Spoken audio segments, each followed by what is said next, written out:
एक आप साथ में अगर गन्ने में खेती कर रहे हैं तो गन्ने में हम क्या करते हैं, यूरिया डीएपी पोटास तो दे ही रहे हैं, माइक्रोन्यूट्रेंट भी हम दे ही रहे हैं। एक हार्मोन्स की बहुत अच्छी जरूरत होती है। जैसे अभी अंकल जी आपकी उम्र कितनी हो गई? 60+ है। अब ये 63 साल की उम्र में अगर हमारे बीच में लड़ाई हो जा तो ये हमें निकालेगा मार मार मार, बैठे शाबाश मार, नहीं करोगे ना। ये बचपन में करते थे हम, जब दो दोस्त लड़े करे थे तो क्या करते थे, अब पट्टे बेटे तू इससे डर गया क्या, मार इसे। हार्मोन्स उस समय में अलग थे। अब ये क्या कहेंगे, वो बाल को पिच्चे कोटो, तुम्हें मेरी शर्म भी नहीं, बेटे झगड़ा नहीं करे करते, ये अच्छे काम नहीं है, हमारे काम नहीं है ये। हार्मोन्स उनकी बॉडी में उम्र के हिसाब से हार्मोन्स अगर नहीं है, आपने देखा कोई आदमी कहते पागल हो गया, वो पागल क्यों होता है, उसके हार्मोन्स चेंज हो गए। आपके शरीर को जिन हार्मोन्स की जिस उम्र में जरूरत है, मेरे हार्मोन्स अच्छे हैं तभी तो मैं इतनी चीजों को याद करके आपको समझा पा रहा हूँ। हार्मोन्स गड़बड़ हो गए, मैं भाग जाऊंगा यहाँ से 2 मिनट में, गुस्सा हो गए। समझ रहे हो बात मेरी? जी जी जी। तो गन्ने में भी हार्मोन्स का, कोई भी फसल में हार्मोन्स का बहुत बड़ा खेल है। अब या तो उनको प्राकृतिक तरीके से दो। प्राकृतिक तरीके क्या हैं? एक ड्रम या फिर 20 लीटर का ड्रम या ड्रम्मी या 50 लीटर की या 100 लीटर की, 1:3:4 का रेशियो बनेगा। 1 गुड़, 3 सामने वाला मटेरियल जो मैं बताने वाला हूँ, और 10 हिस्से पानी। 1 हिस्से गुड़, 3 हिस्से मटेरियल, 10 हिस्से पानी। 1 में मीठे फल, 1 में खट्टे फल, 1 में तीखे फल जैसे मिर्ची, ठीक है, 1 में लहसुन का, 1 में पलास के फूल, 1 में बेल का,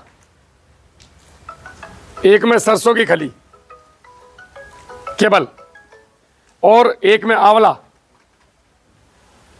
और 1 में सारी सब्जियों के कटे हुए छिक्कल मिक्स, और 1 में सारे फलों के छिक्कल मिक्स। इतने ड्रम बना लो। ये कोई चील का पेशाब नहीं है, ये बस सोचना कि इतने सारे बता दिए।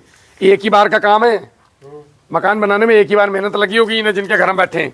अब थोड़ी हर बार ये मिस्त्री की छाती पर खड़े हैं, बन गया। एक बार अपने घरों में बना लो, हमेशा के लिए, जीवन भर के लिए मुक्ति मिल जाएगी। इनके अंदर वो सारे ऑक्सीजन, साइकोटेनिन, पेनेट्रेटर्स, इमल्सिफायर, वो सब चीज़ें हैं जो कंपनियां आपको बोतलों में बेच रही हैं। उन कंपनियों ने इन्हीं को बड़े लेवल पर लगा रखा और तुम्हें बोतल में दे रही हो, तुम राज्य हो गला रहे हैं और प्रचार और कर रहे हैं, मैंने फलानी कंपनी का सौदा लगाया था। समझ रहे हो मेरी बात? इन्होंने मेरा गन्ना गुरु लगाया। गन्ना गुरु में क्या है? पोटेशियम हुमेट है, पोटेशियम फुलवेट है, मतलब शिलाजीत। उसके अंदर सीवी डार्क है। सीवी डार्क मतलब समुद्री जो शैवाल आता है, हाँ। उसका अर्क। ऑक्सीजन है, साइटोकाइनिन है, 6B है, पेनेट्रेटर्स हैं, इमल्सिफायर, मतलब हार्मोन्स हैं। गन्ने को 25 दिन पे कौन से हार्मोन्स की जरूरत है, 45 दिन पे कौन से हार्मोन्स की जरूरत है, 65 दिन पे, 75 दिन पे कौन से हार्मोन्स की जरूरत है, और 110 दिन से लेकर कटने तक कौन से हार्मोन्स की जरूरत है। तो हमने वो कैटेगरी वाइज करके किट में तब्दील कर दी है। अब या तो ये खरीद लो 3000 की, या भैया वन टाइम इन्वेस्ट करके ये ड्रम खरीद लो। मैं कहूँगा ये किट मत खरीदो, ये किट उनके लिए है जो नहीं बना सकते। आप ड्रम बनाओ अपने यहाँ पे, बनवाने की जिम्मेदारी मेरी। अगर मैं फोन तुम्हारा उठा के पूरी बात ना बताऊँ तो 2 जूते मार देना ये खड़ा करके। आप लोग इन ड्रमों पे आ जाओ। अब करना क्या है, ये ड्रम पे बनने के बाद इसको 1 लीटर पर एकड़ तो हर महीने खेत में छोड़ दो, और 1 लीटर पर एकड़ का स्प्रे कर दो। आप गंगा नहा गए भाई साहब, आपके हार्मोन टनाटन चलेंगे, पौधे की बढ़वान नहीं रुकेगी। इतना सा काम करना है। अब सोचना आपको है कि राहुल भाई को गन्ना गुरु के 3000 देने हैं या मुझे ये अपना एक बार वन टाइम तैयार करना। कोई बड़ा काम बताया जी मैंने? ऐसा कोई चीज़ है जो है मिलेगी नहीं? मिल जाएंगी, सभी मिल जाएंगे, सब उपलब्ध हैं। तो जनरल मंडी चले जाओ भाई, सुबह सुबह दुनिया भर के फल खराब होकर निकलते हैं बाहर। ठालो भल्ला उन्हें, किसी के घर में ब्याह शादी हो रही, इतने ब्याह, कहीं मत जाओ, तुम्हारे स्कूल में रोज चावल बन रहे हैं गाँव में, वो चावल का मांड ले आओ, 20 लीटर 1 एकड़ में छोड़ दो गुड़ के साथ।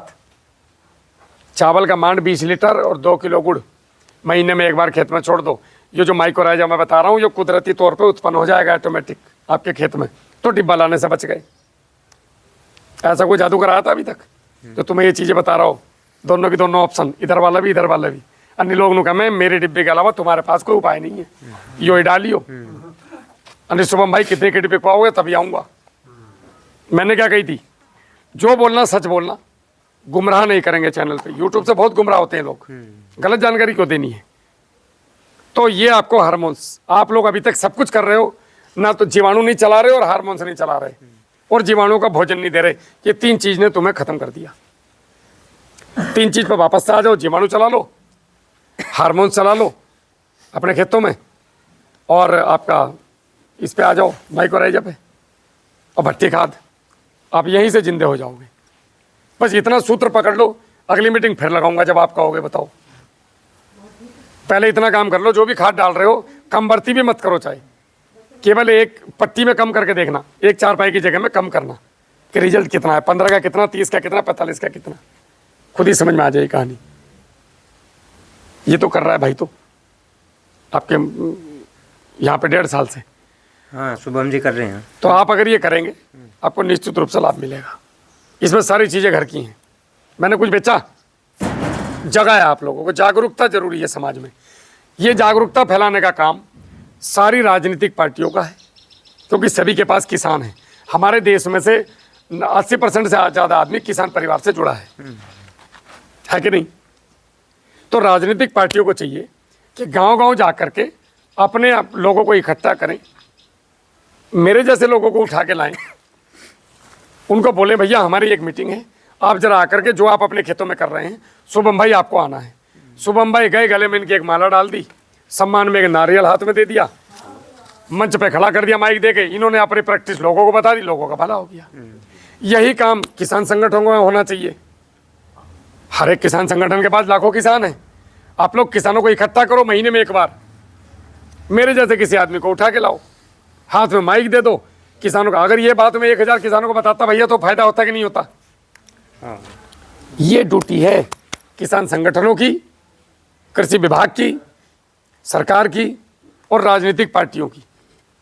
पंडाल लगा के 1000 आदमी तो बुला करके आप जमा कर रहे हो, कोई धर्म के नाम पे उनको गाने सुना रहा है, कोई कुछ कर रहा है, कोई भंडारे कर रहा है, अच्छी बात है, करो, वो भी जरूरी है, लेकिन इस किसान को तो जिंदा करो। ये मर गया ना तो तुम्हारे भंडारे होने के, ना तुम्हारी पार्टी चलने की, ना तुम्हारे संगठन चलने के, कुछ नहीं चलने का। सबसे पहले किसान को जिंदा करो। तो किसान जिंदा कैसे होगा? जो मैंने बताया इस तरीके से हमने बहुत लोग जिंदा कर दिए और हम लगे ही हैं रोज जिंदा करने में, और जब तक आखिरी सांस रहेगी लगे रहेंगे। अभी इसमें आप लोगों को कोई सवाल हो तो बताओ जी। भैया को माइक दे दो। ये जो आपने बैक्टीरिया बताए थे कि ड्रम में कर लें, एक ही ड्रम में आपने कई सारे बैक्टीरिया बताए, लेकिन इसमें इस संबंध में मेरे एक डॉक्टर से बात हुई थी जो इन्हीं पर रिसर्च करते हैं, काम करते हैं। उनका ये कहना है अगर आप सारे बैक्टीरिया एक साथ बनाकर एक ड्रम में काम करें, एक जगह बनाएंगे, तो उसमें कौन सा बैक्टीरिया ज़्यादा उत्पन्न होगा, कौन सा कम होगा, ये आप उसमें रल जाओगे और वो पूर्णतः काम नहीं करेगा। तो इसलिए आपको जो भी बैक्टीरिया बनाना है, चाहे वो आपके सल्फ़र के हों, जिंक के हों, मैग्नीशियम के हों, XYZ नाइट्रोजन के हों, तो इनको आप अलग अलग ड्रम में तैयार करें, फिर उसकी एक मात्रा लें और उसको आप पानी के साथ लगा लें, या गोबर में आप जैसे बता रहे हो वैसे लगा लें। आपकी बात बिल्कुल सही है। इसके 3 तरीके हैं। बैक्टीरिया 3 प्रकार से बनते हैं। एक बनते हैं, हमने स्पोर लिया, बैक्टीरिया को बनाया और पाउडर फॉर्म में बना के दे दिया, जिसको आप गोबर के साथ मल्टीपल करके डालते हैं। एक बैक्टीरिया को हमने लिया, उसको फर्मेंट करके लिक्विड में कन्वर्ट किया, प्रोटीन की कोटिंग करी, प्रिजर्वेटिव डाला, बोतल में बंद कर दिया। ये एक्टिव बैक्टीरिया है। इनको आप ज़्यादातर को एक साथ नहीं मिला सकते और इनको मल्टीपल भी आपको अलग अलग करना पड़ेगा। एक आते हैं लाइफोलाइज बैक्टीरिया, एक हो गया पाउडर फॉर्म, एक हो गया एक्टिव फॉर्म, अब ये आता है लाइफोलाइज फॉर्म। इसमें क्या करते हैं कि बैक्टीरिया को -80 डिग्री तक ले जा करके फ्रीज किया जाता है, बर्फ़ जमा दिया जाता है इसका, लिक्विड का।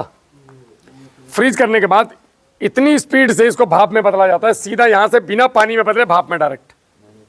तो ये जो बैक्टीरिया बचा, अब ये सो गया, ये कम से कम 3 साल कहीं नहीं जाने वाला है। आपने इसको उठा के कैप्सूल में डाला, बोतल में बंद करके रख दिया। 3 साल जब भी आप इसको वो देंगे, माहौल, भोजन देंगे, ये तभी एक साथ एक्टिव होंगे और एक ही साथ एक्टिव होंगे।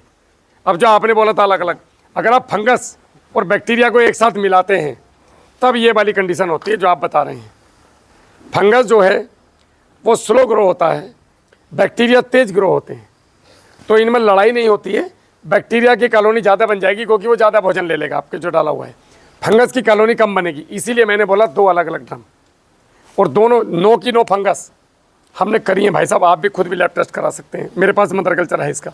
लेकिन जो आपने अभी फंगस बताई थी, आपने उसमें सुडोमोनास और बताया था, हाँ है। पर ये तो बैक्टीरिया टाइप में काम करता है। सुडोमोनास दोनों में काम करता है, बैसिलस थुरिनजेन्सिस भी दोनों में काम करेगा, उधर बिबेरिया बेसियाना भी दोनों में आता है। नहीं, वो बैक्टीरिया है ना? बैक्टीरिया है नहीं, फंगस भी है वो। सुडोमोनास फंगस नहीं है मेरे, फंगस भी है। नहीं, आप इसकी रिसर्च को दोबारा पढ़ें एक बार। क्योंकि मैंने फंगस भी है, बैक्टीरिया मैंने भी दोनों है। तैयार किए हुए हैं, दोनों अलग अलग। आप मेरी बात सुनिए, आपने जो तैयार किए हैं, जैसे मैंने आपको बताया 3 तरीके हैं इसका तैयार करने के। अगर हम ये तैयार करवा रहे हैं तो सीधी सी बात है, हम ड्रम में तो अपने आप घर पर तैयार कर नहीं रहे होंगे, साइंटिस्ट ही कर रहे होंगे, पढ़े लिखे होंगे, पीएचडी होंगे, वही बना रहे होंगे। तो जब कोई भी काम होता है तो बड़े स्तर पे एकदम सोच समझ के बड़े लेवल तक जा करके ये काम किया जाता है। तो अगर हम ये बना रहे हैं और हम इसका आपको बोल रहे हैं कि आप इसको ले जाकर लैब टेस्ट कराओ, इससे ज़्यादा मैं क्या बोल सकता हूँ। तीसरा तरीका आपको कभी बताया नहीं गया। कोई कंपनी आपको नहीं चाहेगी कि आप उसकी 1 बोतल लेके 100 बोतल बना करके अपने 1 साल तक खेती करो। वो चाहेगा बार बार खरीदो, बार बार मेरे पास आओ, बार बार खरीदो, बार बार मेरे पास आओ। नहीं, एक बार बोतल आप लेंगे तो 3 साल आप उसको यूज़ कर सकते हैं। 3 साल तक आप यूज़ तब कर सकते हैं जब आप कंटामिनेशन रोक पाओ उसका। और आप कितने पावर की बोतल ले रहे हैं, 2 गुणा 10 की पावर है, 6 है, 8 है, 10 है, उसके ऊपर निर्भर करता है। 8 से नीचे की बोतल मल्टीपल हो ही नहीं सकती, आपको रिजल्ट नहीं देगी वो। तो मैंने 2 गुणा 10 की पावर 8 का सारा मटेरियल यूज़ किया। आप उसे 1 लीटर से 10 लीटर बनाइए और इस 10 लीटर से फिर आप इसको 200 लीटर बना सकते हैं। इसकी पूरी साइंस है, हमें वही तो नहीं समझाई गई है। नहीं, मेरे साइंस में मैं भी लगभग 6 महीने से पढ़ रहा हूँ। आपको लोगों को बताना चाहिए। कितने लोगों को आपने बताया, समझाया अभी तक? मेरे जो निजी हैं जी मेरी खुद की पेस्टिसाइड सोप है, जी जी। और मैं उस सोप पे अब इन पे आने वाला हूँ। आप लोगों को समझाओ ये बातें। सर समझाएंगे तो तभी ना। अब जैसे ही कस्टमर मेरे पास आने शुरू होंगे, मैं रासायनिक बंद करके अब इन सब जीवाणु पर, बल्कि मैंने बहुत मटेरियल मंगा भी लिया है। बहुत बढ़िया, भैया के लिए ताली बजाओ सारा एक बार। आप जैसे लोगों की जरूरत है समाज में जो और पेस्टिसाइड को सबसे कम पहले करें। परिवर्तन मैं स्वयं ही करूँगा। बिल्कुल भैया जी, मैं आपको बता दूं आपकी जानकारी के लिए, मैं इसको लंबे समय से प्रयोग करता हूँ। मुझे 8 साल हो गए आज। अगर कुछ गड़बड़ लगती, मैं बहुत बेकार आदमी हूँ, मैं किसी की नहीं सुनता, मैं खुद के मेरा प्रैक्टिकल एक क्वेश्चन मेन ये था इसमें जी मैं थोड़ा सा डाउटफुल हूँ जी जी कि मुझे रासायनिक केमिकल यूज़ नहीं करना है। जी। अगर मैं केमिकल यूज़ करूँगा तो मेरे जो जीवाणु मैंने खेत में जो डेवलप किए हैं वो मर जाएंगे ना, किसने कहा? 100%। गलत तरीका है। आप अगर भट्टी खाद बना के डालते हैं और जीवाणु डालते हैं, कुछ नहीं होगा। अच्छा, एक चीज़ का टेस्ट करा लो आप। अच्छा, मुझे बात तो सुनो मेरी। आप ये हमारा जो मित्र कल्चर है, तुम्हारे पास है क्या? नहीं है, मेरे पास है। चौकपुरी साहब मंगवा लेना, फ्री ऑफ कॉस्ट देता हूँ मैं उसको। आप 1 बोतल मंगवाना, उस 1 बोतल से 100 लीटर बनाना, और उसके अंदर 5 kilo DAP, 5 kilo potash, sulphur, सरसों की खल, जो आपका मन करे वो डाल लेना, और 2 किलो गुड़, और इसको 7 दिन छोड़ना। उसके बाद इसको वापस से बोतल में भरना और इसको लैब में भेजना, पूछना इसका CFU काउंट कितना है। अगर मर जाए तो फिर बात रही हमारी आपकी। ये मैं सारे काम कर चुका हूँ, तभी यहाँ इस लेवल तक पहुँचा। अच्छा, अगर हम रासायनिक खाद नहीं डालते, जी, सिर्फ बैक्टीरिया पे काम करते हैं जी, तो हमारी जो फसल होगी, ईल्ड गिरेगी भाई साहब, ईल्ड गिरेगी, गिरेगी। गारंटेड गिरेगी। कितने %? 30 से 40% के आसपास गिर जाएगी। और किसी की नहीं भी गिरेगी। डिपेंड करता है, ज़मीन 16 आने की है, 12 आने की है, 4 आने की है। जैसे जो डहर की ज़मीनें हैं मजबूत, जैसे धामपुर क्षेत्र हो गया, उसकी उसमें नहीं गिरेगा ईल्ड, क्योंकि वहाँ ज़मीन में ऑलरेडी बहुत ज़्यादा जान है अभी भी। हम जितना पूरी ताकत के साथ गन्ना करते हैं ना मेरे चौकपुरी में, उतना वहाँ का किसान बीड़ी पीते पीते गन्ना निकाल दे। ज़मीनों में बहुत अंतर है। तो ये डिपेंड करता है ज़मीन कैसी है, वातावरण कैसा है, और वहाँ का पानी का क्लाइमेट क्या है, पानी कितने दिन ज़मीन में खड़ा रहेगा। तो बैक्टीरिया का सारा खेल पूरी उस पर डिपेंड करता है। अगर आप 1 एकड़ में 100 लीटर ये फंगस और 100 लीटर बैक्टीरिया किसी भी माध्यम से खेत में छोड़ देते हैं, महीने में 1 बार, हालांकि साल में 1 बार भी छोड़ोगे तो भी चलेगा, लेकिन बाद में हम प्रोटेक्ट करते हैं उसको, तो महीने में 1 बार अगर आपने ये छोड़ दिए तो आप यकीन मानो आपको बहुत अच्छे परिणाम मिलेंगे। पहले साल हम इसलिए कम नहीं कराते, किसानों को छुड़वाते, क्योंकि कई जगह बड़े गड़बड़ रिजल्ट आए लोगों के। कोई किसान का नहीं है भाई साहब। अब मैं ज्ञान जब तक दे रहा हूँ जब तक फ़ायदा हो रहा है, नुकसान हो गया तो लोग फ़ोन नहीं उठाते किसान का, तुमने गड़बड़ करी होगी। मेरी शिष्य तो बिल्कुल ठीक है, समझ रहे हो। उसके गरीब के बालक की फीस कौन देगा? कोई नहीं पूछना चाहता दिवाली आ गई तुम्हारे घर में पैसे हैं कि नहीं है, शिष्य बेचने आ जाएंगे दिवाली के बाद, मेरी शिष्य ले ले। तो कुल मिला के हमें प्रोटेक्टिव खेती करनी है कि मेरी फसल 3 चीज़ पे काम करना है। मेरी यील्ड ना गिरे भैया, मेरी ज़मीन ठीक हो, और मेरा खर्चा कम हो जाए। तेरे पास कोई सूत्र हो तो बता, नहीं तो अपना काम देख। तो हमने इन तीनों पे ही काम किया लोगों के लिए। मैं कोई कंपनी नहीं हूँ, मैं किसान परिवार से निकला, फौज में गया, खेती सीखी, जो अच्छी चीज़ें लोगों को बता के घूम रहा हूँ। जैसे अपना ये जिब्रेलिक एसिड आता है, अमीनो एसिड आता है जी, इसका भी कुछ बैक्टीरिया पे साइड इफेक्ट आएगा? नहीं, कोई साइड इफेक्ट नहीं है। हम ज़मीन पे लगा सकते हैं उसको? बिल्कुल लगा सकते हैं, कोई दिक्कत नहीं। लेकिन गन्ने की अवस्था कौन सी है? 3 महीने से पहले आप जिब्रेलिक का यूज़ नहीं कर सकते गन्ने। नहीं, वो तो आपको तो पता है, दुनिया को नहीं पता है। लोग यहाँ गन्ना निकला और जिब्रेलिक मार दें। एक्चुअली क्या है, मुझे थोड़ी सी नॉलेज होगी तभी मैं लोगों को बता पाऊंगा। जी दूसरा मेरा ये है कि अगर हम नाइट्रोजन नहीं डालते, जो हमने नाइट्रोजन के बैक्टीरिया डाल दिए, जी, क्या वो नाइट्रोजन की पूर्ति करेंगे कि नहीं? बिल्कुल करेंगे, क्यों नहीं करेंगे। अगर आपने चारों डाले हैं, एजोस्प्रिलम, राइजोबियम, एजिटोबैक्टर, एसिटोबैक्टर, हमें गन्ने में चाहिए कौन सा? एसिटोबैक्टर। बाकी 3 भी देंगे, लेकिन होने चाहिए हमारी ज़मीन में। हम इसमें चारों दे रहे हैं। एक बार बनाओ, बना लो, ले जाओ भैया भर के। मैं तो ये कर रहा हूँ, मैंने बांट दिया हज़ारों लोगों को, ड्रम बना के खेत पर रख रखे, आओ बोतल लेके आओ, ले जाओ अपने खेतों में चलाओ, कोई पैसा नहीं। ज़िंदगी में पैसे से कुछ नहीं होता भाई साहब। ये तो पैसे की तो किसी पे कमी नहीं है, 2 रोटी सब खा रहे हैं। जो इंसान ये कैसा जानवर है जो कुत्ता देख रहे हो, ये भी पेट भरता है सुबह शाम तक, और हमारा पेट ही नहीं भरता। तो ये बैक्टीरिया खूब खेतों में चलवाओ लोगों को, इसके रिजल्ट मिल रहे हैं, इसीलिए मैं यहाँ खड़ा हूँ। बेवेरिया बेसियाना जो है, अगर हम उसका स्प्रे करते हैं जी, तो ये फंगस है या खुद ही ऑटोमेटिकली? ये भैया जी आपका काम करेगा रस चूसक कीटों पे बेस्ट, और ये जमीन में रेंगने वाले कीड़ों के लिए काम करेगा। है जी, जमीन में रेंगने वाले कीड़ों के लिए काम करेगा। जो जमीन के अंदर रेंगने जैसे दीमक हुआ, दीमक पे काम करेगा। ये लाल मुंह की सुंडी पे काम करेगा, जो कटर आते हैं। हाँ जी, हाँ जी। और ऊपर 300 कीटों पर काम करता है जी। और ऊपर जो है ये मेन इसका जो रोल है वो रस चूसक कीड़ों का है, वो छोटा हो या बड़ा, उनके धज्जियां उड़ाने का काम इसका है। तितली पे काम नहीं करेगा? तितली पे मेटारिजियम एनिसोप्ले। मैंने तीनों का कॉम्बिनेशन बनवाया हुआ। हाँ, तो मेटारिजियम एनिसोप्ले काम करेगा। फिर तीनों का हम स्प्रे कर सकते हैं। रिजल्ट कितने दिन का रहेगा? रिजल्ट मान के चलिए कि टेम्परेचर के ऊपर निर्भर करता है। आप कभी भी जब बैक्टीरिया का स्प्रे करें वो शाम या सुबह में? तो शाम के, सुबह में नहीं, वो दोपहर में गड़बड़ हो जाएगा पूरा। शाम के समय में करें, 3 के बाद। रिजल्ट इसका मान के चलिए कि परिस्थिति और फसल के ऊपर निर्भर करता है। 10 दिन के आसपास, 10 से 12 दिन तो रहने चाहिए। और जब हमारे पत्ते पे एक लेयर बन जाएगी, फिर ये कहीं जाने वाले नहीं है। और जब ज़मीन में एक बढ़िया कॉलोनी बन जाएगी, तो बैक्टीरिया ऐसा नहीं है कि ज़मीन तक ही सीमित रहेगा। हमने ऐसा भी देखा है कि पत्ते के ऊपर तितली आके बैठी और बैठी रही, उड़ ही नहीं पाई। नहीं, ज़मीन में हम देंगे तो पत्ते के ऊपर असर नहीं आएगा मेरे हिसाब से। जब ज़मीन में ही नहीं रहेंगे अंडे, ये तितली आ कहाँ से रही हैं? नहीं, तो आधे ज़्यादा कीट तो हमारे जो है ज़मीन में है। ऊपर के लिए हम इनको स्प्रे करेंगे, हम मिट्टी का स्प्रे कर सकते हैं इसके साथ मिला के, पत्ते पे कॉलोनी बन जाएगी। 20 किलो मिट्टी इसमें मिला लो आपके खेत की, 5 फीट का गहरा गड्ढा खोद लो, ऊपर से नीचे तक की 20 किलो मिट्टी ले लो, इसमें डालो, डंडे से चलाओ, और उसके बाद इसको नीचे बैठने दो।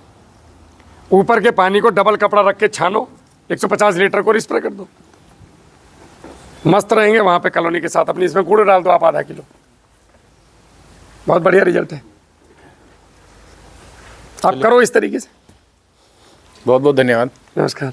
और किसी का कोई सवाल? देखो, सवाल पूछने चाहिए। आप लोग सवाल नहीं पूछते, गूंगे बन के बैठे रहते हो, इसीलिए लोग तुम्हें शीशे बेच के भाग जाते हैं। इनको थोड़ा सा आपने बैक्टीरिया, मित्र कीट, जी, ये छोटी सी शुरुआती परिभाषा थोड़ी बताओगे तो सब लोग जानते नहीं, कुछ तो एक्सपर्ट है, ये दोनों का एक्सपर्ट है। असल में ताऊ जी, मैंने 1000 से ज़्यादा यूट्यूब पे वीडियो बना रखी है इनकी। अभी हर गांव में ये चीज़ रिपीट होती है तो देखने वाला बोर हो जाता है। मैं बताता हूँ, इनको जानकारी होनी चाहिए। हाँ, वो दूसरी वीडियो बना लेते। जी जी।